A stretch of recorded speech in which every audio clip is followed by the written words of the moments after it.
Well, hello everybody. This is Dr. J. Smith, and I've got a special friend that I just met maybe a month ago in Nairobi, Kenya.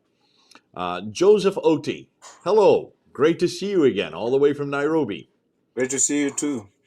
We um we were together in Nairobi doing some meetings together with friends of ours, and you were in the car with me, and we were driving around Nairobi, as I remember, and you were showing me all the sites and all the buildings. My wife was with me. She had grown up there, and she was seeing a completely new Nairobi. She did not remember this Mm. being so modern and so built up when the days that she grew up.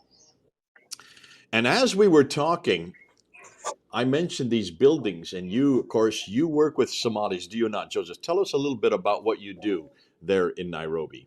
Yeah, I do work with the Somalis here, and basically what we do is to bring the gospel to them, knowing that they come from a country where they basically have no access to the gospel so easily. So we find this to be a God-given opportunity for them to also find God's mercy.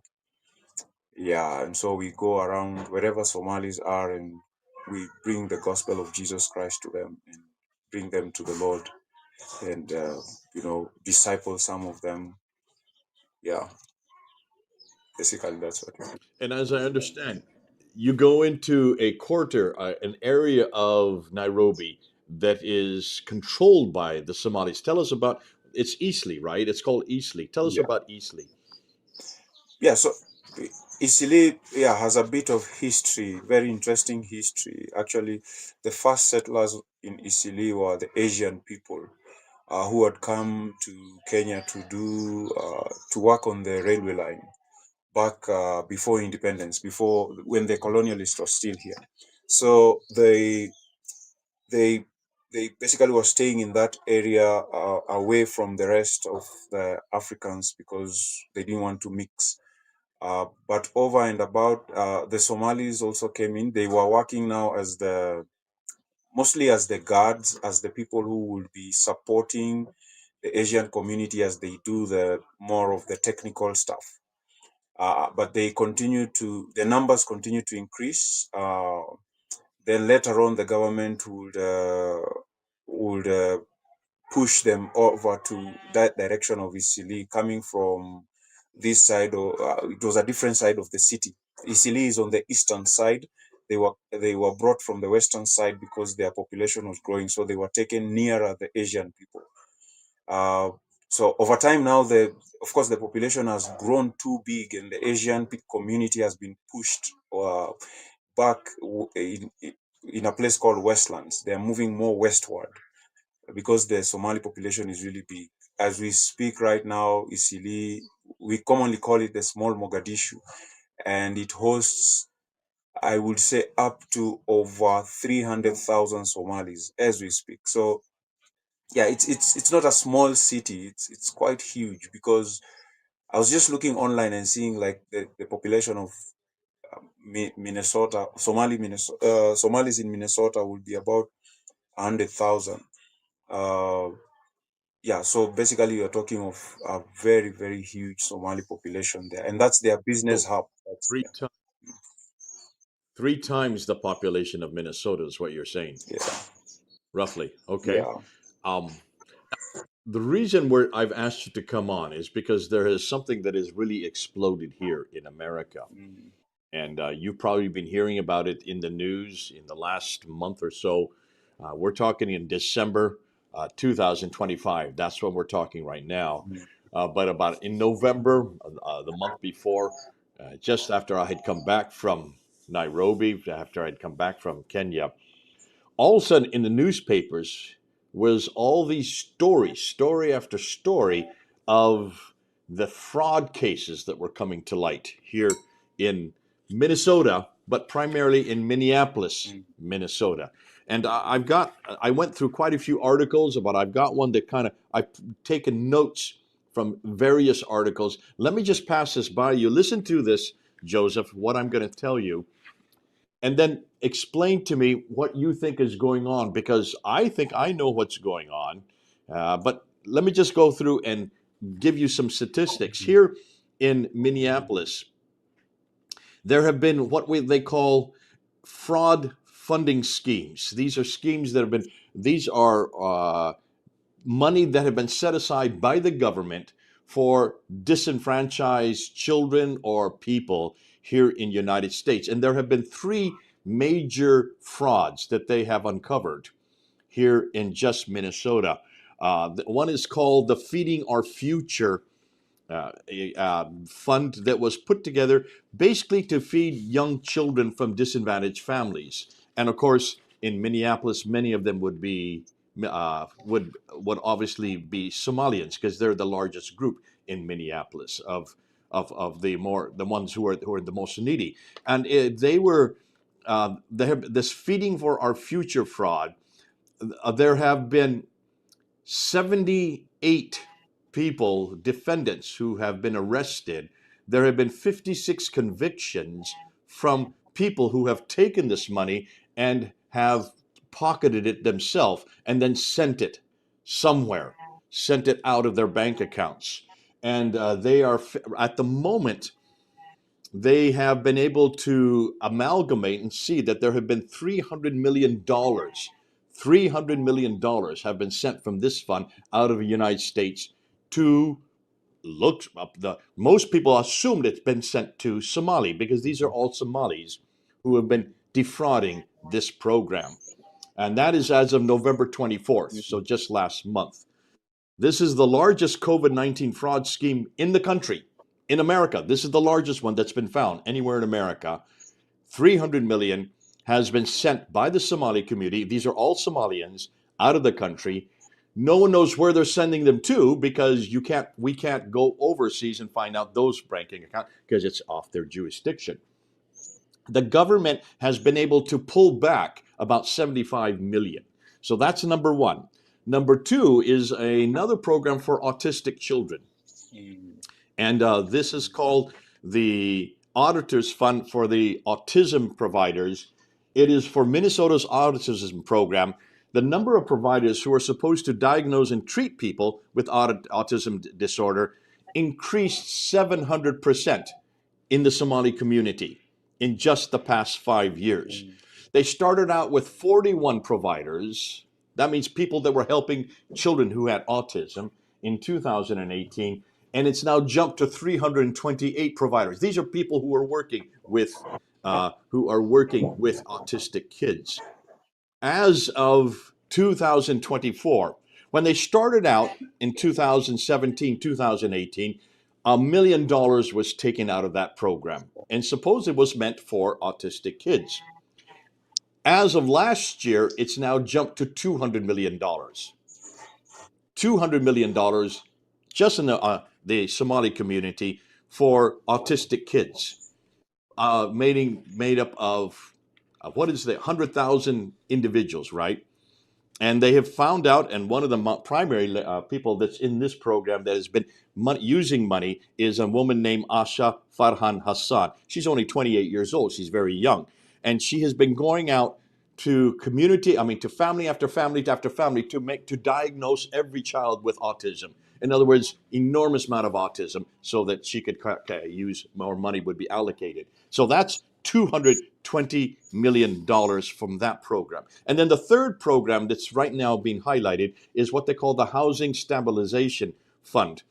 This is the stabilization for people who need housing, people who need to help from the government to pay for rent, things like this, which is normal. That's what you do when you're on welfare. And 87% of the people, the Somali community, is on welfare, and so almost 90%. Now, it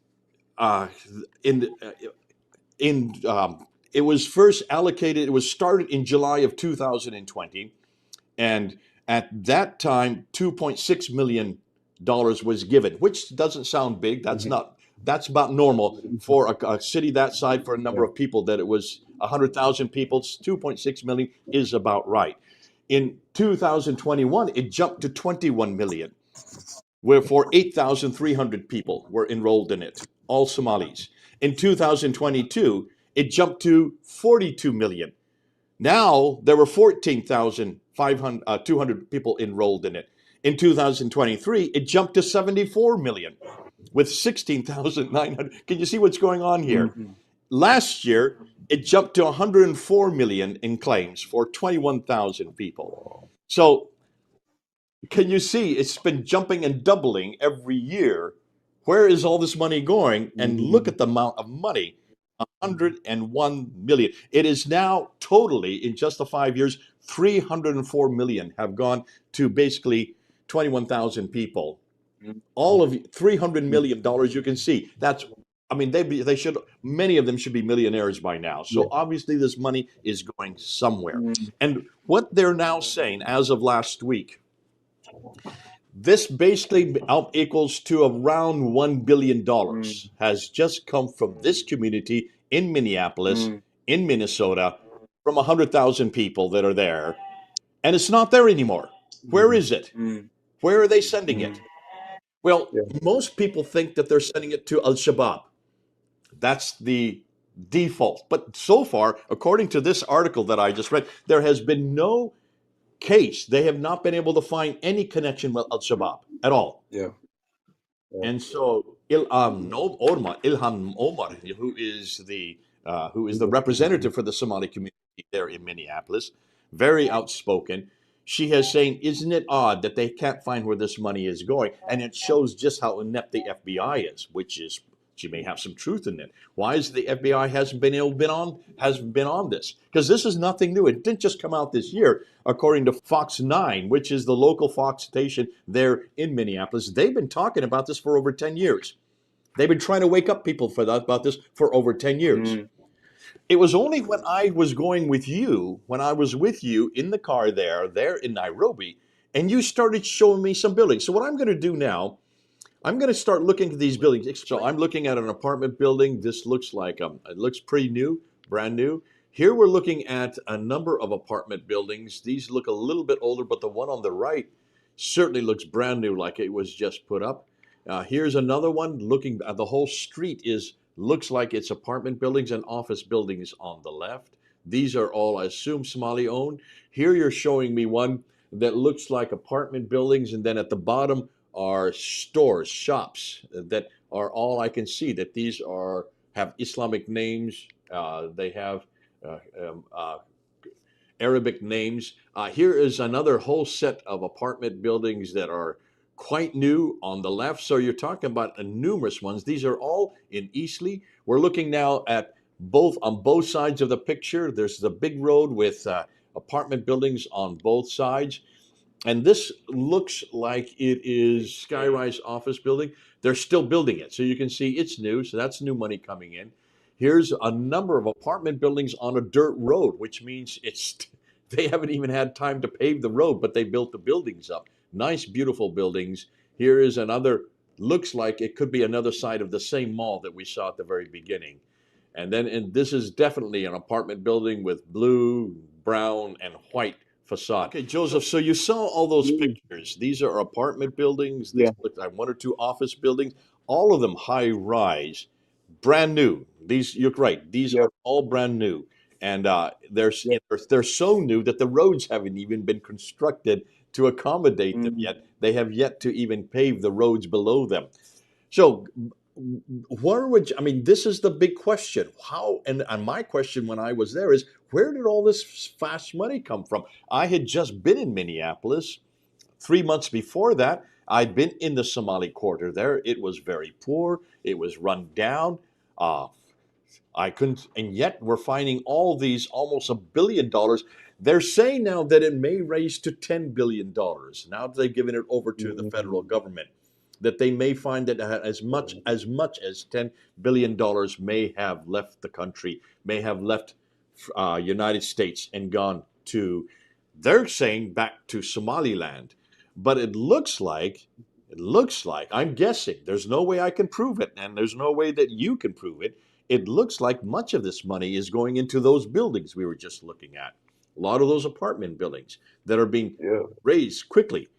Now, give me your take on this. I mean, when I was talking to you, I was incredulous. I didn't think you guys. I said, how could these all be Somali? They're the poorest of the poor in our country, and this is what we noticed when we Yeah, were in Britain. yeah. So the in our work, in our nature of work, we normally talk to Somalis a lot, and one of the things that comes out so strongly is that uh, one out of every 3 to 4 Somalis I will speak with in a week has a relative, has someone who is staying in either in Europe or in the United States, and mostly that's Minnesota.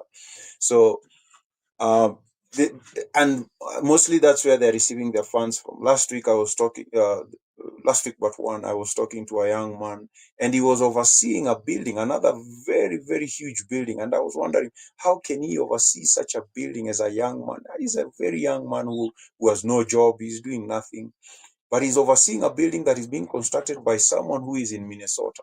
He's not actually in Nairobi.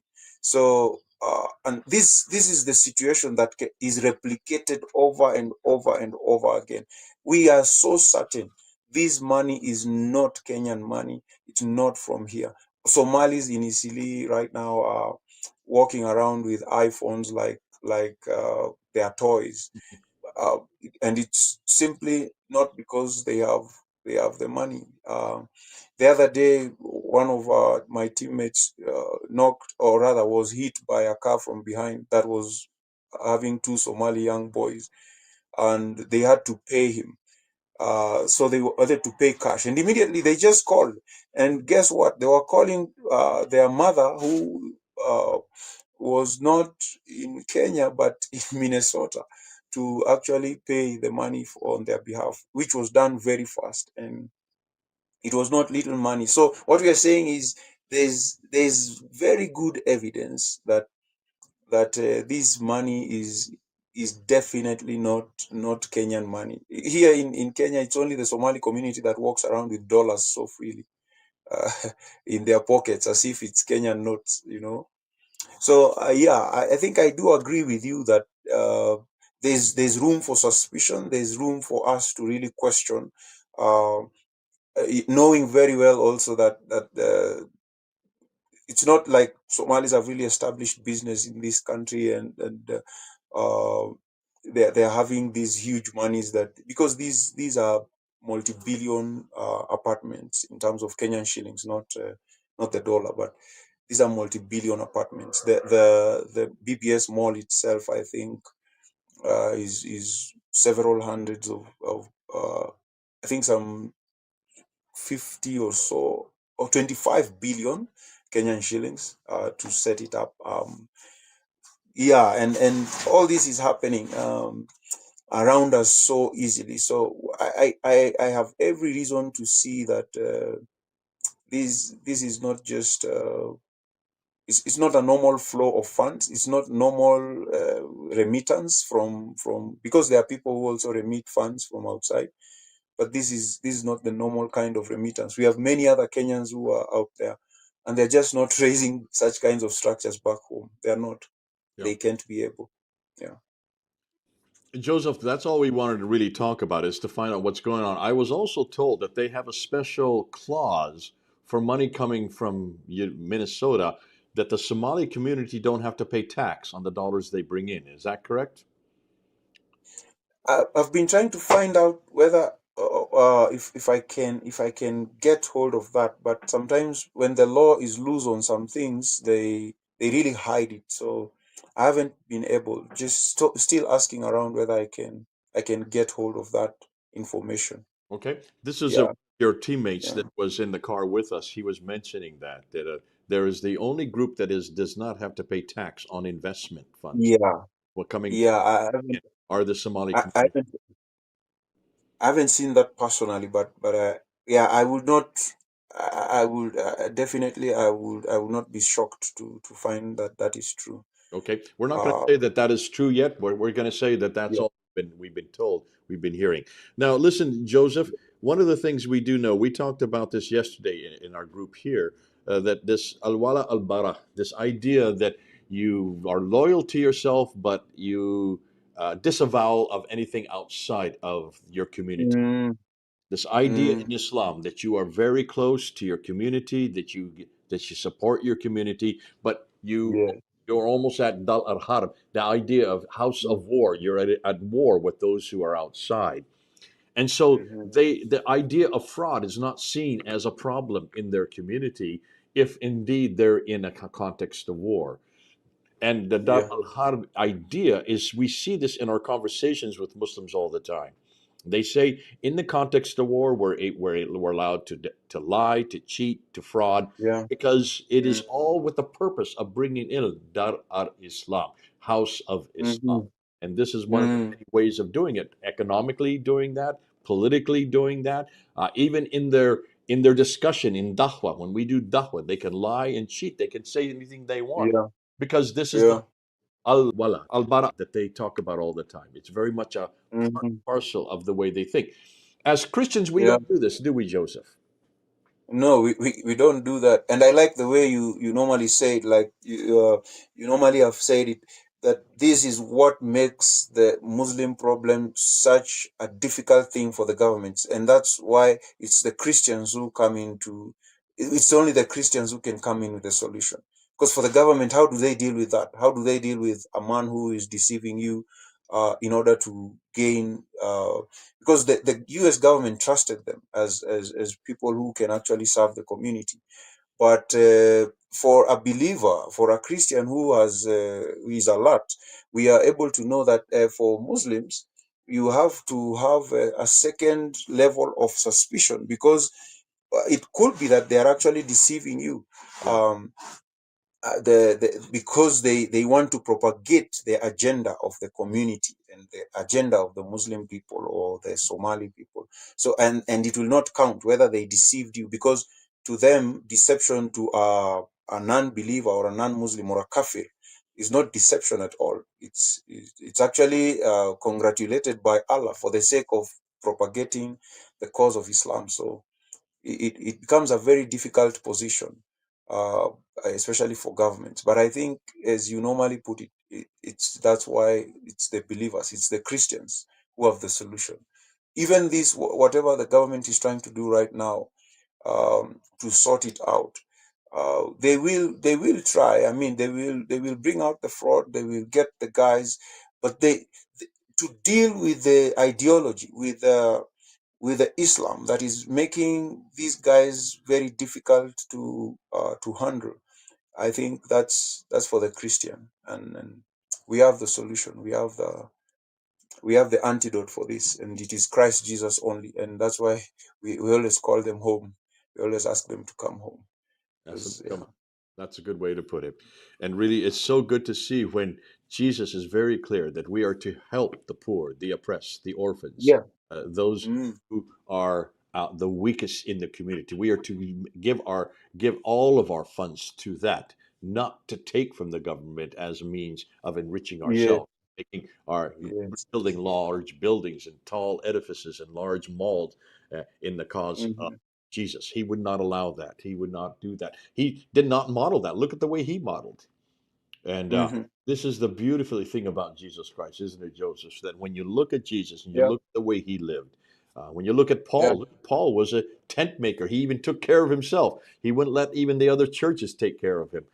He was so yeah, clear that it was the gospel of Jesus Christ that brings you not only the riches, all the riches you need, but also it brings out the honesty and the idea that we are yeah, responsible for our brothers and we are responsible for their livelihoods. And that's why in almost if you look at the history of missions, our whole history has been building hospitals, building schools, building orphanages. Why do we do that? For the other, for those who are not even of our own family or even our own race or even our own yeah, culture. mm, We do that because Jesus mm, modeled for us. And it's such a yeah. contrast to what we're seeing in this case. Now, listen, thanks so much, Joseph. Is there anything last thing Mm. you'd like to say? Yeah, I think we've from my end, what how I look at this issue is it offers the world an opportunity to really see the reality of Islam. And I think this is what we've got to press in as much as possible. That this is not just a Somali problem. This is this is an Islam problem. Of course, the Somalis are now the ones that are out there. They're the ones who are on the stage. But this is a Muslim problem. This is an Islamic problem that is in the West right now. It's in Europe. It's eating Europe. Uh, the funds. I mean, we are not talking about the funds that are coming from the UK in order to come this way. So we have to respond. We have to respond to Islam as an ideology, not just the fraud issue. uh, because when we look at it just as an isolated fraud issue, then we fail to clip the root from the tree from the root, and we only get the branches, and then we are so excited when the branches fall, but yet the roots are still in there. And so the world has really got to wake up to the reality that this is Islam. Islam only uh, uh, it's only it only sits in its values as a religion that propagates itself. It's not a religion that propagates values to accommodate others and to enrich others and to build others. No, it's to build itself, to show itself, and to try and eliminate all the others. Because even at the end of the day, whatever monies they are trying to throw all over the place out here is to try and also take over. Like, I mean, Nairobi right now, they are buying the businesses left, right, center. So they want to take over so that Islam will be propagated with lots of ease. It's not really accommodative and encouraging. So yeah, let's really look at the problem. Let's not shy away from it. Let's not deal with the branches. This is only a symptom. The disease is right in there. The cancer is still eating us. Yeah, that's what I'd like to say. Right. Go to the roots, go to the foundations. God bless you. Thanks so much, Joseph.